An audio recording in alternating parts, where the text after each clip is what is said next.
Salam əziz şagirdlər, mən Riyaziyyat müəllimi Şəhla Əhmədova. Bugün sizə kvadrat köklər haqqında danışacağım. Dərsə başlamazdan əvvəl onlayn dərslər barədə məlumat almaq istəyirsinizsə, ekranda gördüyünüz nömrə ilə WhatsApp üzərinə əlaqə saxlaya bilərsiniz. Həmçinin YouTube izahları sizin üçün faydalıdırsa, kanalını bəyənib dostlarınızla, yaxınlarınızla bölüşməyi unutmayın. Başlayaq izaha. Deməli, hər zamanki kimi mövzunu müəyyən başlıqlara bölmüşəm və hər başlıqlar haqqında da məlumatlar verəcəm. Birinci mövzu adı ilə əlaqəli kvadrat köklərdən başlayacağıq. Əvvəlcə kök nədir? A-nın n-ci dərəcədən kökü, kök altında, deməli, n-ci dərəcədən A kimi işarə olunur. Uşaqlar, bu kökün işarəsidir. Burada n kökün dərəcəsidir. Kök dərəcəsi və mütləq şəkildə bilməlisiniz ki, n natural ədəd olmalıdır. Yəni n daxildir natural ədədlərə. Həmçinin mütləq şəkildə n böyük bərabərdir 2-dən olmalıdır. Yəni bizim ən kiçik natural ədədimiz 1-dir və n 1-i almır. N fərqlidir 1. Daha sonra A-ya isə kök altı ifadə deyirlər. A kök altı ifadədir. Bəs bunu oxunan zaman baxın, dərəcələr burada yazılır n hərfinin yerində. Sonra 3. İndi deyəcəksiniz müəllimə, niyə birinci kök yazmadı sonra 2? Çünki 2-dən başlayır. Uşaqlar, bilməlisiniz ki, ikinci dərəcədən kök, yəni bura 2 yazılmır. Yəni ora boşdursa, bilin ki, söhbət ikinci dərəcə kökdən gedir. Digərlərində amma mütləq şəkildə hamısı göstərilməlidir. Məsələn, bu 3-cü dərəcədən A-dır, kök 3-cü dərəcədən A, kök altındakı ifadə oxunur. Sonra 4-cü dərəcədən kök altda A və s. Yəni bu formada davam edir. N tək ədəd olduqda, yəni kökün dərəcəsi tək olanda kök altında ifadə istənilən həqiqi ədəd ola bilər uşaqlar. Nə deməkdir bu? Yəni 3-cü dərəcədən burada mənfi də ola bilər, müsbət də ola bilər. Yəni istənilən həqiqi ədəd ola bilər. Məsələn, 3-cü dərəcədən 64. Yəni burada 64-ü necə yaza bilərəm mən? 3-cü dərəcədən yazıram 4-ün kubu. Birazdan kökün xassələrini keçəndə görəcəksiniz ki, bu dərəcə ilə, yəni kökün altında ifadənin dərəcəsi ilə bu dərəcə eyni olduqda, kökün dərəcəsi eyni olduqda o elə kökdə 4-ə bərabər, 4-ə adi 4-ə yəni bərabərdir. Yəni belə deyim ki, kökün altında tək dərəcə olduqda kök altında ifadə istənilən həqiqi ədəd ola bilər. Yəni burada baxın, belə də göstərirəm bunu, daha aydın olsun. N-ci dərəcədən A üstü n. Bu bərabər olacaq A-ya. Nə vaxt n tək ədəd olarsa, n tək ədəd olduqda. Sonra, bəs n cüt ədəd olarsa, burada n-in tək halı idi. Əgər n cüt ədəd olarsa, yəni kökün dərəcəsi cüt olanda kök altındakı ifadə mütləq 0 və ya müsbət ədəd olmalıdır. Cüt dərəcədən kök altı ifadə uşaqlar mənfi ola bilməz. Məsələn, burada yazıram ki, kök altda 4. Baxın, bu kökün altında ifadə mütləq şəkildə müsbət ədəd olmalıdır. Yəni siz burada heç nə yazılmayanda biz demişdik də bu ikinci dərəcədir. Mənfi 4 yaza bilmərsiniz və ya 6-cı dərəcədən nə bilim mənfi 64 lap mənfi 64 yaza bilmərsiniz və ya 6-cı dərəcədən sonra olsun da məsələn mənfi 15 yaza bilmərsiniz. Ümumiyyətlə belə deyək də, kök, yəni dərəcəsi cütdürsə, kökün altındakı ifadə hökmən mənfi ədəd olmamalıdır. Ya 0 ola bilər, 0, ya da müsbət həqiqi ədəd ola bilər.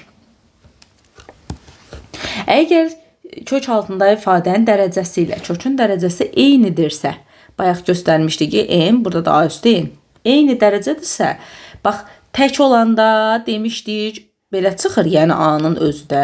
Amma cüt dərəcədirsə, yəni buradan n daxildir yazıram, cüt ədəd.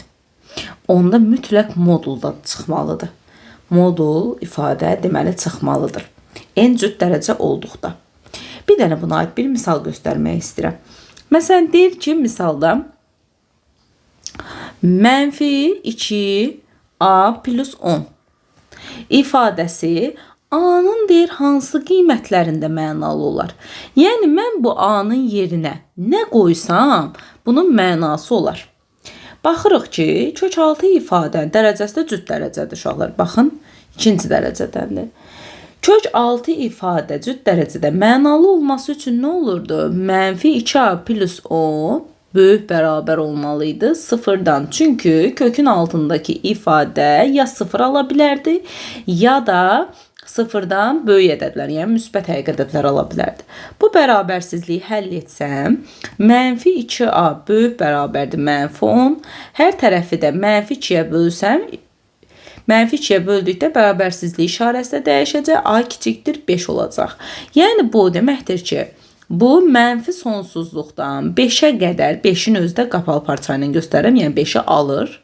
5-ə qədər 5 daxil olmaqla hər ədədi ala bilər. Həqiqətən siz gətirin, 5-dən kiçik nə istəsəz qoyun. Məsəl üçün 4 qoyun, 3 qoyun, 0 qoyun, mənfi neçə istəsəz qoyun da. Qoyanda yəni vurasınız mənfi 2-ni həminədə də. Üzərinə 10 gələndə görəsiniz ki, kökün altındakı ifadə müsbət bir ədədidir. Ona görə də bir dənə 5-in özündə qoyanda kök altında yəni 0 eləyəcək. Bizə dedikdə 0 olduqda da mənası olur. Belə bu ədədləri ödəyən deməli mənfi sonsuzluqdan 5-ə qədər qiymətlər olanda kökün altındakı ifadə mənalı olur. Mən nəyə əsasən bunu həll etdim? Kökün dərəcəsi cüt dərəcədir. Burada ikinci dərəcə, yəni dərəcə 2 olduğuna görə bu formada həll elədim. Sonra başqa bir misal nümunəsi verək. Misalda bizə deyir ki, əgər p kiçikdir 0 olarsa, kök altında p 4-cü dərəcədən, üstə gələ kök altında p kvadratı, aşağıda isə p çıxılsın 1. Belə bir ifadəni deyir sadələşdirin. Əvvəlcə yuxarını təyin etməliyik. Baxıram ki, p kiçikdir 0-dır. P kiçikdir 0-dır. Bu mənə mütləq şərtin içində misalın həllinə lazım olacaq. Yəni o şərti verməsə bu misalın həlli düzgün getməz. Deməli belə edək. P kök üstü 4. Deməli P üstü 4 belə deyək. Burada da 2-dir. Uşaqlar, buradan nə çıxacaq? Birazdan kökün xassələrindən danışanda lap gözəl başa düşəcəksiniz. Buradan çıxacaq P kvadratı özdə modulda. Demişdik, cüt dərəcədən kök xaricində nəsə çıxırsa modulda çıxır. Digərindən də, bax, burada 2 ilə buradakı 2 dərəcələr eynidirsə, elə modul P çıxacaq. Burada niyə P kvadratı çıxdığın kökün xassələrini danışanda geniş izahını verəcəm. Aşağıda isə P çıxılsın 1 olduğu kimi qalır. Bu isə modulun açılışıdır. Modulun açılışında necə edirdik? Birincisi P kvadratıdır. Yəni sən orada P-nin yerinə istəyir müsbət ədəd qoy, istəyir mənfi ədəd qoy. Orada hər zaman cavab müsbət edəcək. Ona görə olduğu kimi çıxacaq P kvadratı. Digərində isə modul P. P kiçikdir 0-sa biz demişdik nə olurdu? İfadənin özünü yazırdıq. İfadənin özünü yazırdıq olduğu kimi. Bir də onun qarşısında həmin ifadənin əksi olmalıydı. Bildiniz? Yəni kök altında, deməli modulda ədədin özü çıxanda, yəni moduldan çıxanda, əgər ədəd mənfi ədədsə necə çıxardırdıq? Birinci, necə var ədədi yazırdıq. Baxın, yazdım. Necə var? Yazdım. Yazandan sonra neyinirəm? P kiçikdir 0 olduğu üçün qarşısına mənfisini qoyuram. Yəni əks işarəli çıxmalıdır da moduldan belə deyək. Aşağıda da uşaqlar P çıxılsın 1 qalır. İndi baxıram, yuxarıda P-ni ortaq vuruq çıxardıram.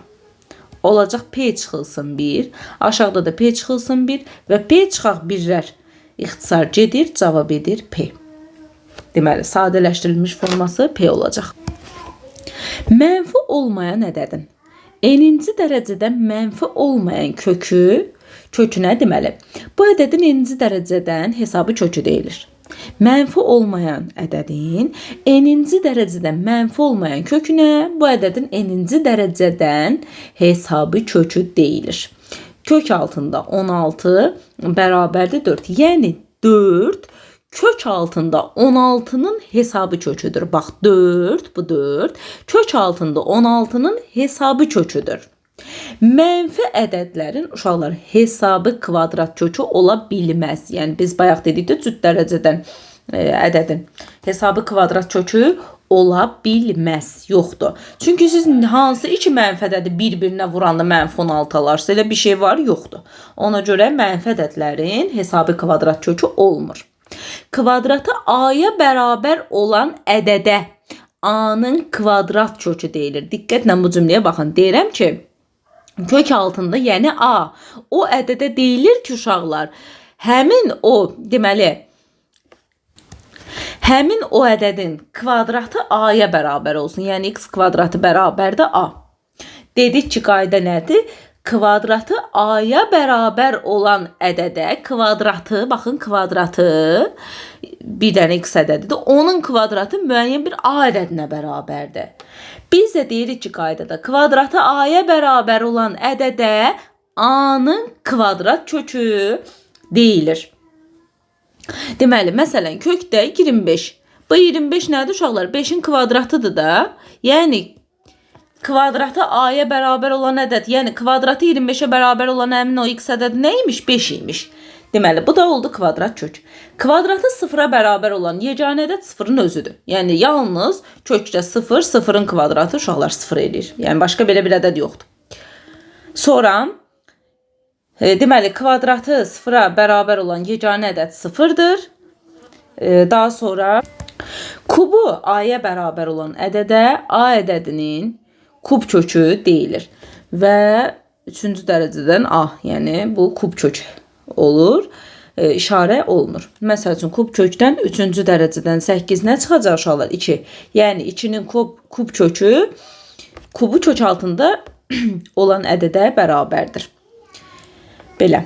Gəlirəm əsas yerinə n-ci dərəcədən kökün xassələri. N-ci dərəcədən kökün xassələri. N-ci dərəcədən kökün xassələri deməli, birinci nədir? Bilməliyik ki, n-ci dərəcədən a vurulsun n-ci dərəcədən b. Yəni, nə idi bu?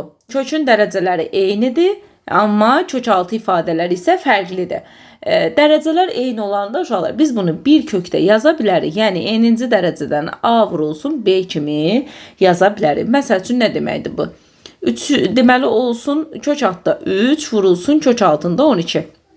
Baxın, dərəcə ikisində də kvadratdır da, yəni ikinci dərəcədəndir. Onda mən bunu belə yaza bilərəm də, 3 vurulsun 12 bir kökdə. O da eləyəcək nə? Kökdə 36. Kökdə 36 hansı ədəddir? Yəni, nə? Kökdə 36-dan nə çıxır? 6 çıxır. Yəni, onun kvadratı nəyə bərabərdir? 6, deməli, 6-ın kvadratı 36 eləyir də. Deməli, kökdə 36-dan 6 çıxır kökün xaricinə. Kökdən yəni azad olur, belə deyək. İkinci xassəmiz bizim nədir? N-ci dərəcədən A, aşağıda isə N-ci dərəcədən B yazıram. Yenə baxın, deməli, kök altı ifadələr fərqlidir, amma kökün dərəcələri eynidir. Mən bunu bir dərəcədə onda yaza bilərəm. N-ci dərəcədən olsun B-də A və B fərqli olmalıdır sıfırdan. Çünki yəni sıfıra bölmə yoxdur da, məxrəcdə sıfır ola bilməz. Məsələn, misal yazsam, 3-cü dərəcədən 32, aşağıda da yazıram 3-cü dərəcədən 4.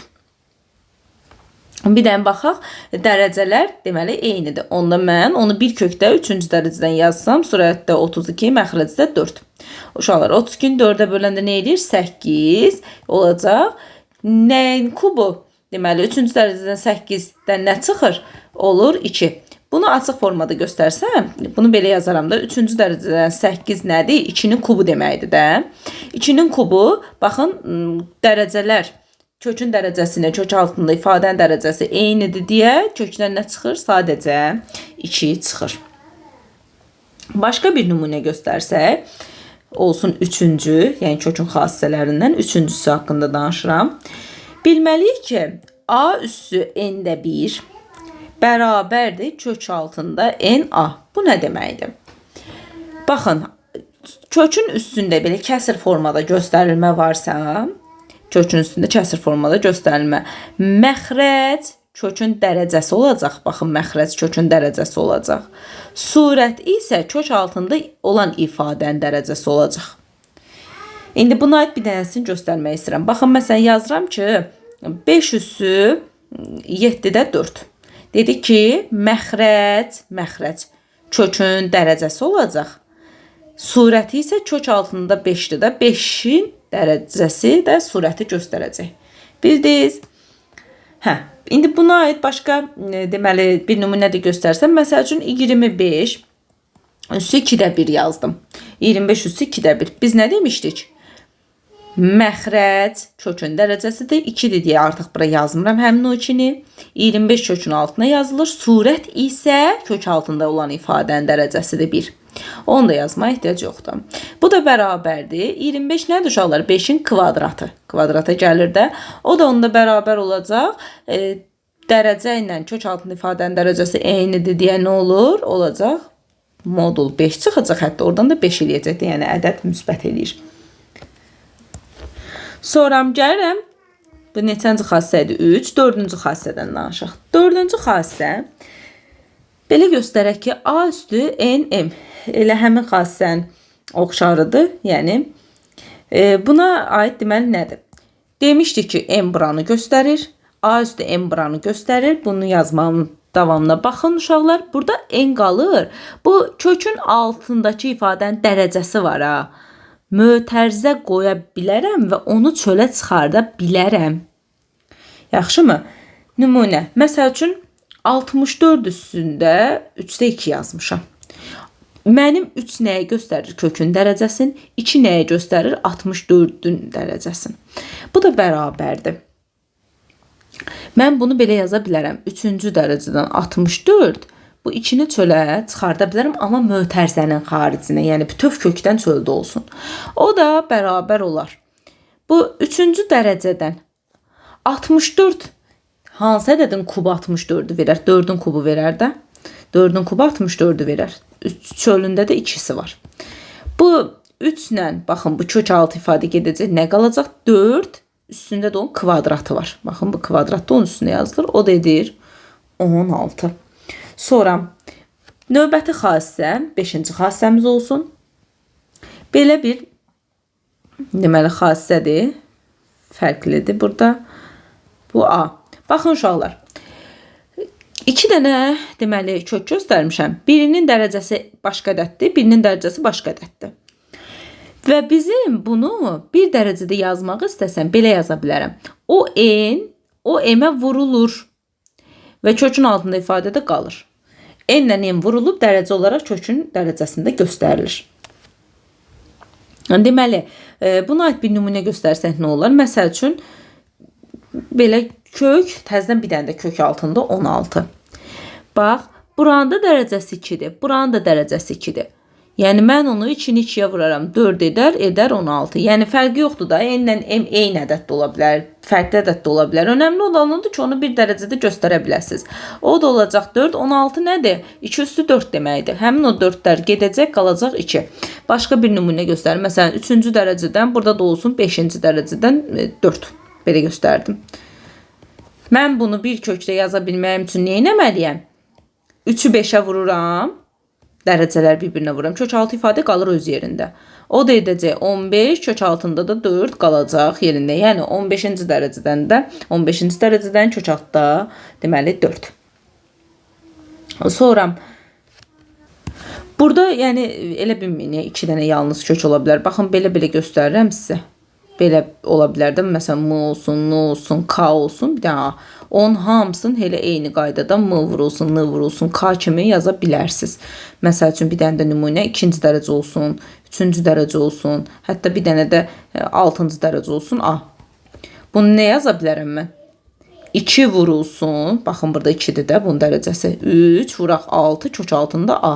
O da bərabərdir. Nə eləyir? 2 dəfə 3, 6, 6 dəfə 6, 36. Baxın, 36-cı dərəcədən A edəcək. Başqa nə olar? Bir dənə də xassəmiz, deməli, 7-ci xassəmiz deyək buna da. N-ci dərəcədən A üstü M. N-ci dərəcədən A üstü M yazmışam. Mən burada həm kökün dərəcəsini, həm də kök altda ifadənin dərəcəsini eyni ədədə vura bilərəm. Eyni ədədə vura bilərəm. Baxın. Məsəl üçün bunu n vurulsun k aşağıdakında, yəni kök altında ifadədə n vurulsun k kimi göstərə bilərəm.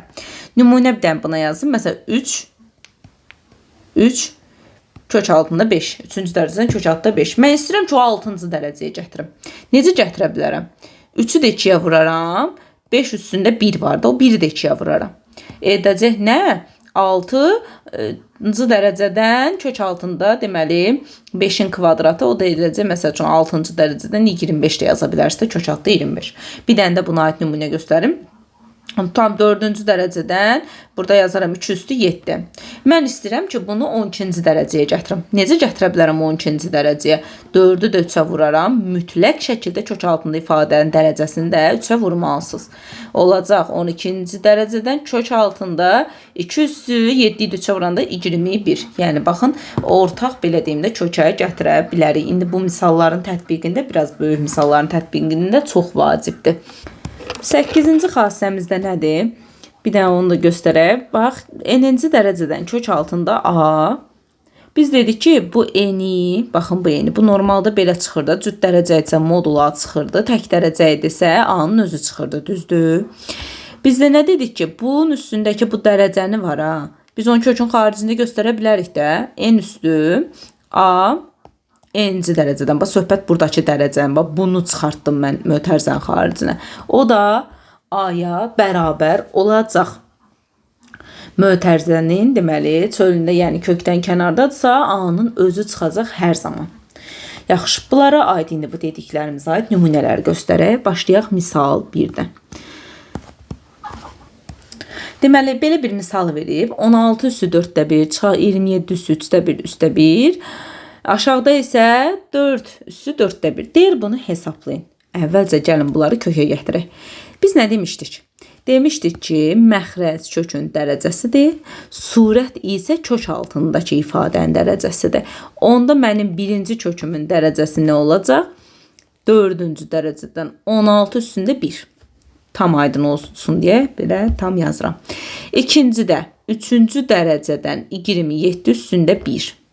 Toplama bu birimizdə qalır burada. Aşağıda 4-cü dərəcədən 4 üstü 1. Bərabərdir. İndi bu 16-nı 4 əsasdan göstərə bilərəm də. 4-cü dərəcədən göstərə bilərəm. 16 nədir? 2 üstü 4. Yəni 2 üstü 4 16 deməkdir. Belə yazdım. 27 nədir? 3 üstü 3. 3 üstü 3 27 deyir. 3 dəfə öz-özünə vuranda 27. Plus birim qalsın burada. Aşağıdakı 4-cü dərəcədən 4 nədir uşaqlar? 2-nin kvadratı. Qalsın bu da belə. Bərabərdir. İndi 4-cü dərəcədən 2 üstü 4-dən nə çıxır? 2. 3-cü dərəcədən 3 üstü 3-dən nə çıxır? 3. Toplama birimdə qalır orada. Bu buradan nə çıxacaq uşaqlar? Baxın, biz nə demişdik? Surət. Deməli, kəsir xətti çəkirəm. Kəsir xətti çəkəndə tam o aydın olsun deyə göstərmək istəyirəm. Sizə birdən kənardan göstərim. Bu 4, bax 4-cü dərəcədən 2 üstü 2. Biz demişdik ki, məxrəc, bu 2-ni yazıram. Bax, söhbət bu 2-dən. Bu 2-ni yazdım. 4 onun məxrəcini göstərir. Bu isə, baxın, buradakı 2 isə onun surətini göstərir. Düzdür? O da ixtisar gedəndə nə qalır? 2 üstü 2-də 1. Düzdür? 2 üstü 2-də 1 də nə deməkdir? Kök altında 2 deməkdir də. Bu 2-ni buraya yazsaq yazılmır. 1 də burada. Deməli, 4-cü dərəcədən 2 üstü 2-dən nə çıxır? Elə kökdə 2 çıxacaq. Baxın, bu 4-ü 2-yə. Deməli, ixtisar apardıq. Nə qaldı? Kökdə 2. Vəssalam. Bərabərdir. 2-dən 3 çıxırıq. -1. Üstünə də 1 gələn deyilir nə? 0. Aşağıda da kök 2. 0-ı nəyə bölsək? Cavab 0 edəcək. Deməli, misalımızın cavabı olacaq 0. Başqa bir nümunə versin. Deməli, belə bir ifadə veribdir. Deyir ki, bunu hesablayın. Bir dənə sizə bir şey deyim. Mən demişdim ki, məsəl üçün 3-cü dərəcədən belə olsaydı, Hə? Biz buradakı 2-ni götürürdük, o 3-ə vururduq, eləyirdi də 6-cı dərəcədən A. Mən onu bu şərt üçün demişdim. Hansı şərt üçün uşaqlar? Burada hərf, ədəd heç nə olmamalı idi. Amma burada var axı. Bu da var. Yəni kökün xaricində də bir ədəd var da, belə deyək. İndi ona görə necə eləyirik? Baxırıq, gəlirik ən axıra. Baxın burada. Bunun yanında nə var? Buradakı A. Birinci onu salmalıyıq. Həmin o bənövşəyi rəngdə göstərdiyimin yanına. O deməli nə olacaq? Bir dənə böyük kök yazıram 3-cü dərəcədən. Bu A-sı da dursun burada.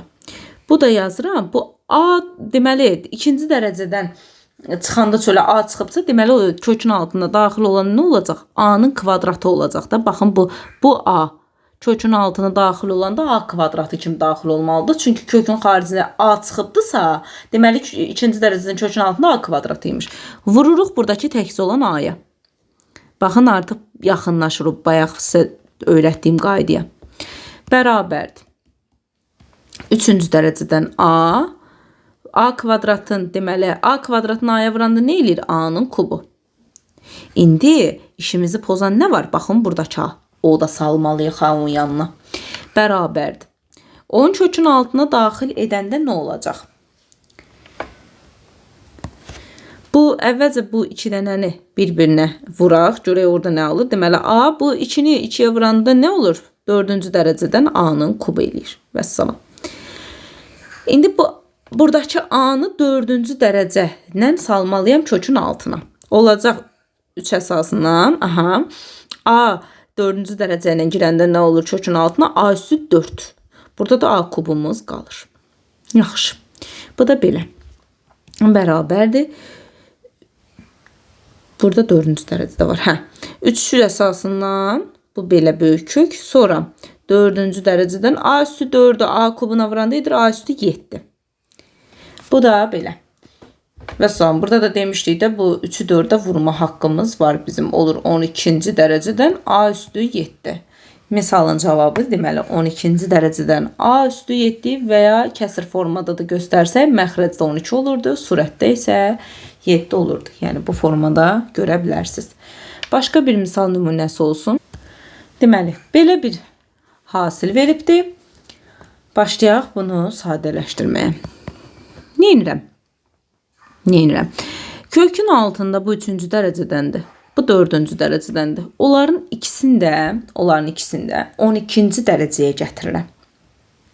Onların ikisini də 12-ci dərəcəyə gətirirəm. Bu olacaq nə?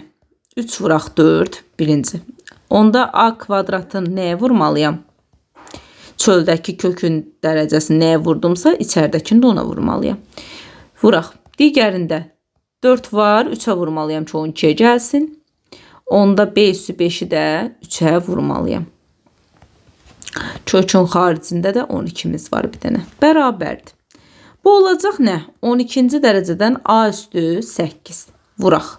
Bu da 12-ci dərəcədən B üstü 15. Bir də kökün xaricində nə var? 12. Bərabərdir. Artıq dərəcəsi eyni olan köklərdir. Onda bir dərəcədə bir kökün altında yaza bilərəm. Olacaq 12-ci dərəcədən A üstü 8 vuraq B üstü 15. Kökün deməli mötərizənin çölündə də bir dənə 12 var. Buradakı 12 ilə bu kök bir-birini aparır. Yerdə nə qalır? Bir dənə kökün altındakı ifadə A üstü 8 B üstü 15. Vəssalam. Bir dənə də müqayisəyə aid bir misala baxaq. Olsun misal 4. Deməli, məsəl üçün yazacaq A bərabərdir 2 kökdə 3. Sonra B bərabərdir 3 kökdə 2. C bərabərdir kökdə 15. Deyir ki, bunları müqayisə edin. Burada verilən bu ifadələri hamısını kökün altına gətirin. Yəni C formadakı kimi göstərək. Onda rahatlıqla müqayisə edəcəyik. A üçün yazıram. 2 kökdə 3. 2 bu ikinci dərəcədən kökün altına girəndə nə olacaq? 2 üstü 2. 3 də orada var.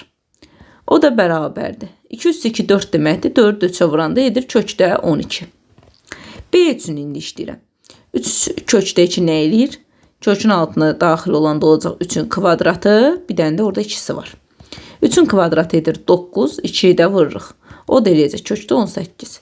C-ni isə özləri hazır formada kökdə 15 kimi verib.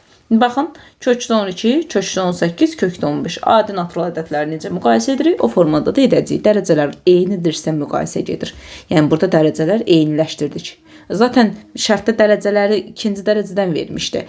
Sadəcə biz daha asan görək deyə kənarındakı ədədləri də kökün altına daxil etdi. Burada ən böyük ədədim, yəni 18 hamısından böyükdür B. Sonra C, deməli ən axırda isə A olmuş olacaq. Belə. Davam edirəm sonsuz kök düsturlarından. Sonsuz kök düsturları. Nədir bu sonsuz kök düsturları? Deməli, belə göstərək. N-ci dərəcədən A vurulsun. N-ci dərəcədən A. Təzədən bir dənə də. N-ci dərəcədən A. Yəni, bu bir dənə deyirəm, bunun sonu yoxdur. Yenə vuraq nöqtə. Yəni, sonsuza doğru bu formada davam edir. Sonu yoxdur. Bu, deməli, sadələşdirilmiş formada belə olacaq. N-dən 1 çıxacaq. Kökün altında ifadədə qalacaq. Baxın. Buna aid bir nümunə göstərsəm. 3-cü dərəcədən 16. Vuraq. 3-cü dərəcədən 16. Təzədən vuraq. 3-cü dərəcədən 16. Vuraq, yəni belə sonsuza doğru davam edəcək. Dedim ki, nə edirik? Vurma formasında gedirsə, yəni belə dərəcələr eyni sonsuza doğru gedir.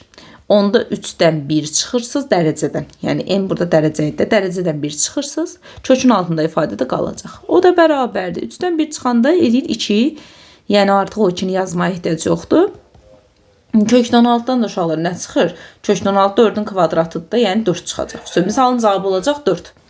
Bu vurmasına aid idi. Bölməsində necə olacaq? N-ci dərəcədən əvvəlcə göstərim. N-ci dərəcədən yenə A. Bölünsün, yenə N-ci dərəcədən A. Belə sonsuza doğru davam edir. Bu zaman isə dərəcənin üzərinə 1 gələcəksiniz. Kökün altında ifadəsi olduğu kimi qalacaq. Məsələn, buna aid bir dənə nümunə versəm. 125 bölünsün. Kökün altında 125. Bölünsün. Kökün altında 125. Bölək, yəni belə sonsuza doğru deməli davam edəcək. 125. Burada da belə. Aha. Demişdik, bölmə olanda nə edirik? Bölmə olanda dərəcənin üzərinə, dərəcəsi artıq orada 2-dir də, yazılmırsa 2-dir. 2-nin üstünə 1 gəlirəm. Kökün altında ifadə isə qalır. O da edəcək 3-cü dərəcədən 125, 3-cü dərəcədən 125-dən kökdən nə çıxacaq? 125 5-in kubudur, olacaq 5. Sonra bir dənə də nümunə var bu sonsuz kök düsturlarından, yəni bu tipdə qabağımıza çıxa biləcək. Belə bir sual çıxacaq. Burada fikir verdinizdə vurma, bölmə ilə getdim. Bir də bunu toplama ilə çıxma ilə olan var. Kökdə 20, üstə gələnsin, kökdə 20, təzədən üstə gələ kökdə 20 və bu sonsuza doğru belə davam eləyəcək. Burada nə edirik uşaqlar? Bu 20 nə ilə nəyin hasildir? 4 ilə 5-in. Yəni 2 qarışıq sadə ədəd kimi 4 ilə 5-in. Düzdür? Yadınızda saxlayın. Bu 4 ilə 5-in hasildir. Bir-birinə yaxın vuruqlar seçdim. Toplama olanda cavab 5 olacaq. Yəni böyük vuruğu götürəcəksiniz. Vəssalam, bu formada da qalacaq. Çıxma olanda bir dənə həmin sualı yazıram. Baxın, 20 çıxılsın, kök 20 çıxılsın. Belə. Çıxma olanda isə bu yenə 20 nədir? 4 ilə 5-dir də, düzdür? Onu da kiçiyin götürürük. Yəni cavab 4 olacaq. Deməli, toplama olanda cavab böyük vuruq götürülür uşaqlar. Çıxma olanda isə cavab kiçik vuruq götürülür. Mən sizə bunu praktikada belə deyim, istifadə edə biləsiniz deyə yazıram. Yəni bunun hal-hazırda bizim elə geniş vaxtımız yoxdur. Mən oturub onun hamısını bir-bir isbatını verim. Çünki elə şagirdlər var, izahlara baxanda, məsəl üçün deyir, aylı tez bitsin, yəni digər dərslər var, sonra video izahlar çoxdur. Ona görə yəni bunun isbatını istəyə bilərsiniz, mənim isbatı ilə. O isbatını istəyənlərə mən ya dərs içində, ya əlavə bir video çəkərəm, göstərərəm. Amma belə hal-hazırda sırf, yəni necə deyim, dərsin ümumi gedişatı bu formadadır. Yəni sizə əlvərdişi olsun deyə bu qısa formada göstərərəm ki, yəni budur. budur. Çünki vaxtla yarışırıq da biz imtahanlarda. Sonra davam edirəm. Vuruğun kök işarəsi altından çıxarılması. Deməli, nədir bu? Mütləq şəkildə dərəcənin cüt və ya tək olması bizim üçün çox əhəmiyyətlidir. Zaten ona görə təyin edəcəyik. En cüt dərəcə olarsa, n'inci dərəcədən A üstü n vurulsun B ifadəsində vuruq kök işarəsi xaricinə bu formada modulda biz demişdik də modulda A kimi çıxacaq və n'inci dərəcədən B qalacaq kökün altında. Yəni buradakı bu dərəcə belə deyim də orada uyğunluq yaranmalıdır da. Ya biri digərinə bölünəndə bölünə bilər, ya dərəcələr eyni ola bilər. Yəni qısaca n cüt dərəcədirsə, deməli modul A kimi çıxmalıdır kökün xaricinə. Bunu n'in tək dərəcədən olanda necə olur? N tək dərəcədirsə, A üstü, burada yazıram, n cüt. N tək dərəcədirsə, kök altı, n'ci dərəcədən kök altında A üstü n vurulsun B. Deməli, çölə necə çıxacaq? A vurulsun n'inci dərəcədən B kimi çıxır. Misal verək buna aid. Məsələn, misalda deyəcək ki, olsun misal 1. B kiçikdir 0. Olduqda kök altında 64a b kvadratı ifadəsində vuruğu kök işarəsi altından çıxarın. Yəni nələr çıxa bilirsə onu çıxarın da qısaca. İndi baxaq, yazaq. 64 nədir? 8-in kvadratı. Bunu yazdım belə. Vuraq A, vuraq bir dənə də B kvadratım var. Bərabərdir. Burada heç nə yazılmayıbsa nə idi? Bu ikinci dərəcədir. Kök altında elə bil ki, kök altda 8-in kvadratından kökün xaricinə çıxacaq 8-in özü. Sonra ikinci dərəcədəndir yenə. B kvadratından nə çıxacaq? Modul B. Modul B. Cüt dərəcədir çünki. Yəni kökün özü cüt dərəcədə. Bu kök altında isə çıxa bilmir də. Çünki dərəcə belə deyək də kökün dərəcəsi A-nın dərəcəsindən böyükdür. Yəni onda heç nə çıxa bilməz. Bu da qalır belə. İndi artıq keçdik modul ifadələrə. Biz demişdik ki, modul daxilindəki ifadə sıfırdan kiçikdirsə, necə yazırdıq? Modulun daxilindəki ifadəni olduğu kimi yazırdıq, qarşısına mənfi işarəsi qoyurduq. Onda olacaq 8 olduğu kimi qalır, B-də olduğu kimi qalır. Amma B-nin xaricinə nə qoyurduq uşaqlar? Mənfi işarəsi. Çünki niyə? B kiçikdir sıfırdır, şərt verir. Yəni modul daxilindəki ifadə mənfidirsə, o hərf çölə çıxanda necə olurdu? Deməli, əksi formada çıxırdı. Sonra bir dənə də buradan kök altda A isə olduğu kimi qalacaq. Vəssalam. Misalın cavabı nə oldu? Mənfi 8B vurar kök altda A. Deməli, çıxarılması mümkün olan vuruğu kökün altından biz çıxardıq çölə. Yaxşı, başqa bir misal göstər. Heç bir şərt yoxdur. Yəni, x-in nə böyükdür 0 verməyib, nə kiçikdirsə heç nə verməyibdir. Sadəcə bizə deyir ki, kökdən çıxar. Kökdən çıxara bilməyimdən ötəri mən təyin eləməliyəm ki, o x-in işarəsi nədir? Bir dənə baxın. Daxildə yazılıbdır ki, mənfi. Düzdür, mənfi. Amma kökün dərəcəsi 2-dir. Yəni cüt dərəcədir. Cüt dərəcəli bir kökün daxilinin mənası olması üçün o daxildəki ifadə müsbət olmalıdır. Düzdür? Amma burada mən mənfi verib. Deməli, mən onda x-a mənfi ədəd kimi baxmalıyam ki, o x-in mənfisi ilə bu mənfi birləşsin, müsbəti yaratsın. Yaxşımı? Onda deməli, mənim x-im nədir? Kiçik bərabərdir 0. Mənfi olmalıdır x. Və əsas məsələ budur.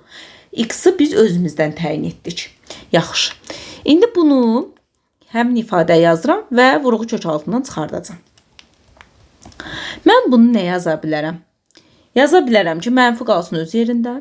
X üssü 4, bir dənə də yazaram x düzdür. Niyə x üssü 4 yazdım? Çünki 4'ü bu qarşıdakı 2'yə böləndə rahat ədəd çıxacaq. Amma bu x dərəcə artıq birinci dərəcədir deyə oradan heç nə çıxmayacaq. Ona görə özü qalacaq ifadənin altında, kökün altında. Onda belə olacaq. Olur ki, modulda x kvadratı çıxır. Düzdür? Kökün altında da nə? Mənfi x-im qalır belə. Yəni bu ikinci dərəcədəndir deyə mənfi x qaldı kökün altında. Yəni mən x dördüncü dərəcədən x kvadrat kimi çıxartdım kökdən çölə. Bərabərdir. İndi baxaq. Mən x-a nə demişəm? Demişəm ki, mənfidir. Düzdür? Lakin burada x kvadratıdır deyə. Yəni onsuz da sən bunu belə də çıxartsan çölə. Birlikdə çıxarırsan. Bu kvadrat ikisinə də aid olacaq belə deyim. Ona görə kvadrat olduğuna görə onsuz da müsbət eləyəcək o. Vəssalam. Çünki cüt dərəcəyə yüksəldirsən axı. Biz demişdik, dərəcə cüt olanda mənfi olur müsbət. Yəni mənfi 2-ni mənfi 2-yə vuranda müsbət 4 edirdi, onu demək istəyirəm. Misalın cavabı oldu. Deməli, x kvadratı kök altında da mənfi x qaldı. Bir dənə də buna aid bir misal verəcəm, daha qəşəng oturuşacaq. Misal olsun 3. Deyir ki, misalda 3-cü dərəcədə mənfi x kubunu, deməli, dəyişəni kökdən çıxar. Uşaqlar, tək dərəcə olduqda işarə təyin eləməyə ehtiyac yoxdur. Biz cüt dərəcə üçün işarə təyin edirik. Yəni, bunu mən biraz belə parçalayıb göstərsəm, bu 3-cü dərəcədən olsun x-in kubu, bir dənə də x-in kvadratı. Tək dərəcədən, yəni olduqda biz işarə təyin eləmirik. Yəni, mən maraqlı deyil kökün altında mənfidir, müsbətliyi nədir? Və sonra burada mənfi, deməli x kubu ilə x çıxacaq çölə. Bu 3 ilə bu 3 gedir də elə bil. Bir dənə qalacaq nə? 3-cü dərəcədən. Bunu lap açıq formada göstərim sizə. Rahat, aydın olsun da belə deyək. 3-cü dərəcədən x kubu, bir dənə də vuraq 3-cü dərəcədən x-in kvadratı.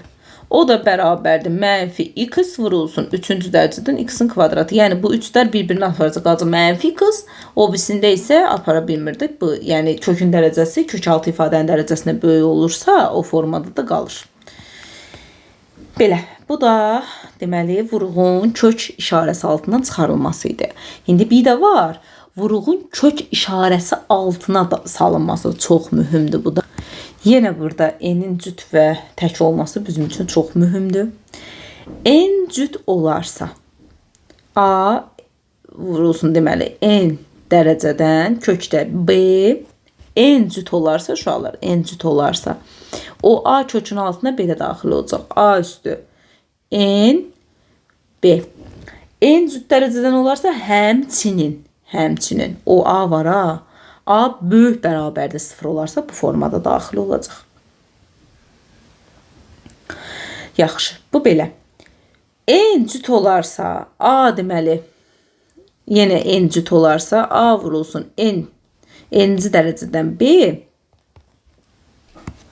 A deməli mənfi olanda kiçikdir 0-dan. O A mənfisini çöldə saxlayıb kökün altına daxil olacaq. A üstü n B. Yəni A mənfisini çöldə saxlayacaq. Belə, bir dənə misal göstərsəm buna aid. B kök altında mənfi B. Belə bir ifadəsində deyir, vurğu kök işarəsi altına daxil edin. Kvadrat kökün daxilində uşaqlar ifadə mənfi olduğu üçün biz B-nin yeni işarəsini özümüzdən təyin edirik. Buradan da yazıram misal. Yəni sadəcə belə bir misal verib deyir ki, vurğu kök işarəsi altına daxil edin. Uşaqlar, biz birinci B-nin işarəsini təyin edirik.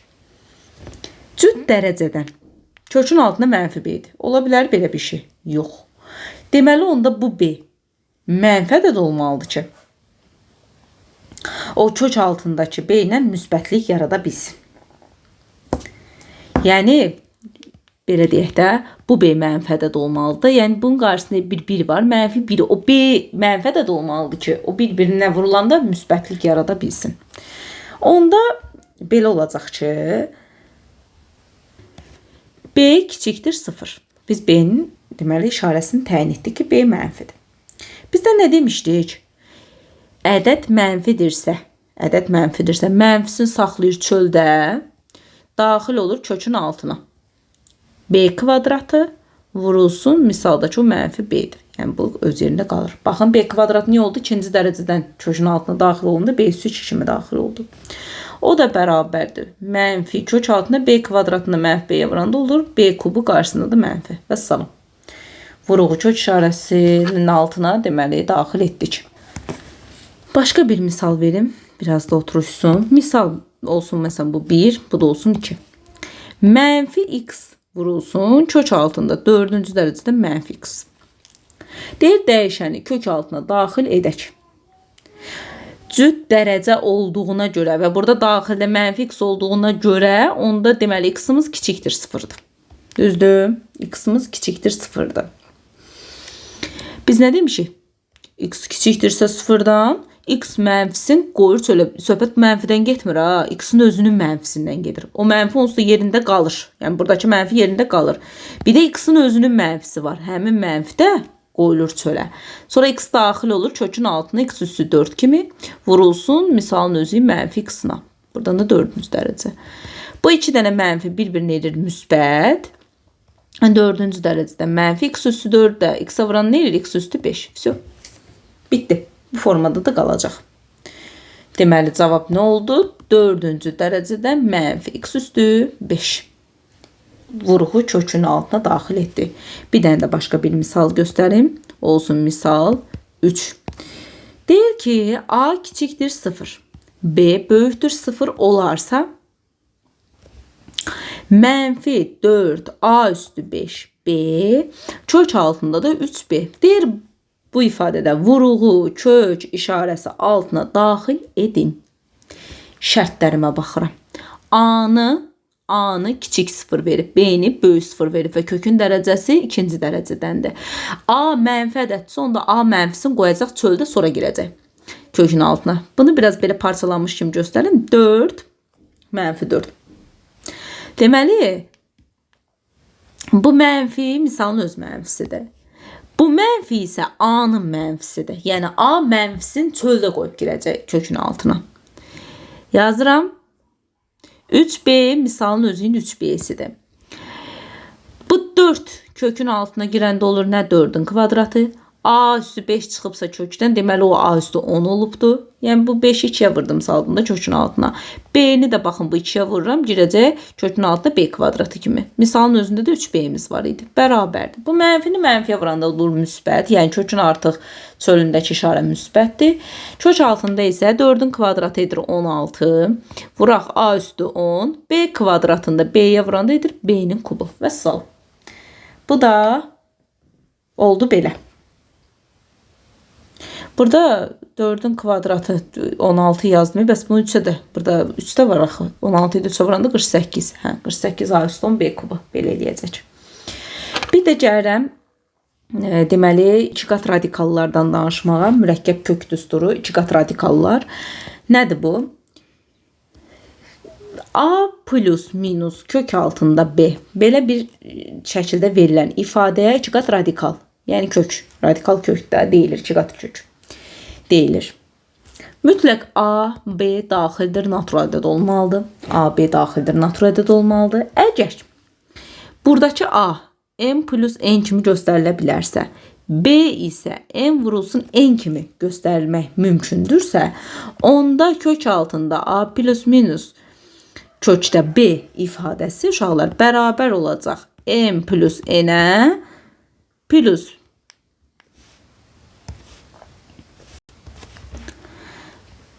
minus kök altında mn, bu da bərabər olacaq kök altında Deməli, kökdə m üstə gəlinsin, çıxılsın, kökdə n işarəyə görə dəyişir də. Orada ona görə toplama çıxma oldum ki, iki formada da belə olacaq.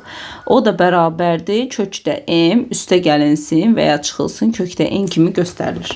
Nə deməkdir? Bu indi sizə biraz qarışıq görünə bilər. Bir dənə nümunə üstündə deyəcəm. Deməli, deyir ki, misalda kökdə 8 plus minus 2 kökdə 15. Belə bir misal verib. 15 yaxşı yazaq. Bunu sadələşdirək. Baxın, 8 nədir? 3 ilə 5-in cəmi. 15 nədir? 3 ilə 5-in hasili. Görürsünüz, m plus n kimi də göstərə bilirəm, mn kimi də göstərə bilirəm. Onda olacaq necə? Bu formada dedik, mümkündürsə, bu bərabər olacaq. Kökdə m, yəni m-in yerində artıq nə durur? 3. Üstü ortada toplama deyə toplama qoyuram. Bu da eləyəcək kökdə 5 mötərizənin kvadratı. Bərabərdir. Həqiqətən bunu açanda bir dənə açılışını göstərin. Baxın, kökdə 3-ün kvadratı nə edir? 3. Üstə gələk. Kökdə 5-in kvadratı nə edir? 5. Üstə gələk. Kökdə 3-ü kökdə 5-ə vuranda nə edir? 15. Düzdür, qarşısında da bu 2 düsturun ikisidir də. Qarşısındakı 2 də düsturun ikisidir. Burada 2 olmalıdır, yəni. 2 düsturun ikisidir. Ona görə bu bizə baxın kökdə 3 üstə kökdə 5 mötərizənin kvadratını verir. O da bərabər olacaq da bunu silirəm. Bu da bərabər olacaq onda nəyə? Bu kvadratla bu kök gedəcək, qalacaq kökdə 3 üstə gələk kökdə 5. Məsələn, misalın cavabı bu formada da qalacaq. Sonra başqa bir nümunə göstərim. Kökdə 7 plus 24 çıxılsın, kökdə 7 çıxaq kökdə 24. Bunu həll eləyək. Baxın, 7, 6 plus 1 kimi göstəriləcək. Burada da 6-nı 1-ə vuranda 6 eləyir. Bir dənə indi deyək say müəllimə, orada 24 var. Bu 4-ü də belə lap göstərirəm sizə. Qoy onu açıq şəkildə yazaq. 6 plus 1 kimi yazdım. Bunu da kökdə 6 vurulsun 1. O 4'ü də, baxın bu kök altında 4'ü 2 kimi çölə çıxarda bilərəm. Gördünüz, düstur yığıldı. Bu 6 plus 1'i, bu da 6 vur 1'i. Deməli, onda burada da 6 plus 1 çıxılsın yenə eyni şeydir. 6 vuraq 1. Baxın, düsturu verdi də mənə. Düsturum nə idi? Kök altında 6, üstə gələ kökdə 1 mötərizənin kvadratı birinci tərəfdə vurub atsaz görəcəksiniz ki, kvadratlara görə bunu verəcək. Yəni cəmin kvadratına görə. Digəri isə olacaq kökdə 6 çıxılsın, kökdə 1 mötərizənin yenə kvadratı. O da bərabərdir. Birincidən nə çıxacaq? Kökdə 6 üstə gələ kökdə 1 çıxaq. Buradan da kökdə 6 çıxaq, kökdə 1. O da bərabərdir. Kökdə 6 üstə kökdə 1 mötərizəyə görə atsam çıxır. Kökdə 6 üstə kökdə 1. Kökdə 6'lar gedəcək. 1-dən 1 çıxır. Digər 1-dən də 1 çıxır kökdən. 1-in də üstə 1 edir 2. Misalın cavabı olacaq 2. Bir dənə də misal versəm, düşünürəm ki, daha yaxşı oturuşacaq. Olsun misal 3. Misal 3-də nə deyir? Kök altında 4 plus 15 bərabərdir. Yəni bu formada verib. İndi baxın, bu 4 plus kökdə 15. Burada, yəni bu baxanda müəllimə, mən bu 15'i nə yazım? Bu 1 ilə lap bu 5 ilə 3 ola bilər, 1 ilə 15 ola bilər. Mən bunu nə edeyim ki, burada 4 deyən bir şey vermir. Düstura yığılmır. Surətdəki hər bir ədədi 2-yə vururam. 2-yə vurduğum üçün məxrəcdə də 2-yə bölürəm. Olacaq nə? 4 vurulsun 2, üstə gələ 2 vurulsun kökdə 15. Yəni 2-yə vurdum və məxrəcdə həmin 2-yə bölürəm ki, mütləq mənası itməsin. İndi bərabərdir. Baxın, 8 plus 2 kökdə 15 yuxarı artıq düsturu verəcək. 8 3 ilə 5'in cəmidir. Bu düsturun ikisi. Burada da 3 vurulsun 5'im var. Onda surət nə verəcək? Surət verəcək kökdə 3, üstə gələ kökdə 5 mötərizənin kvadratı. Aşağıda da 2 var. O da bərabərdir. Kökdə 3, bu ayrı-ayrı kökdə yazsam, kök 3 üstə kök 5 mötərizənin kvadratı. Aşağıda isə təkcə kök 2 yazıram. Bu 2 ilə bu kök gedəcək. Surətdə qalacaq kök 3 üstə kök 5, aşağıda isə kök 2. Vəssalam. Misalın cavabı bu formada da qalacaq. Bir də qaldı məxrəcin irrasionallıqdan azad olunması. Nə deməkdir bu? Aşağıda kök altda A-nın qoşması, kök altda A-nın qoşması ilə kök altda A-nın özüdür. Yəni qoşma nədir? İrrasionallıqdan, kökdən azad olma. Qoşma kökdən azad etmək üçün istifadə olunur. Bu nə deməkdir? Kökdə A-nı kökdə A-ya vuranda eləyəcək kök altında A-nın kvadratı, o deyəcək A. Yəni kökdə A-nın qoşması kökdə A-dır. Sonra kökdə A üstə gəlsin kökdə B-nin qoşması kök A çıxılsın kök B-dir. Yəni qoşma budur. Bunu həqiqətən vuranda görəsiniz ki, baxın ortaya vurma qoyanda.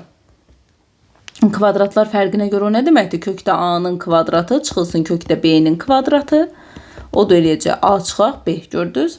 Rasionallıqdan azad olundu. Sonra kökdə A çıxılsın kökdə B-nin qoşması isə qoşma bu ifadənin özüdür. Qoşması nədir?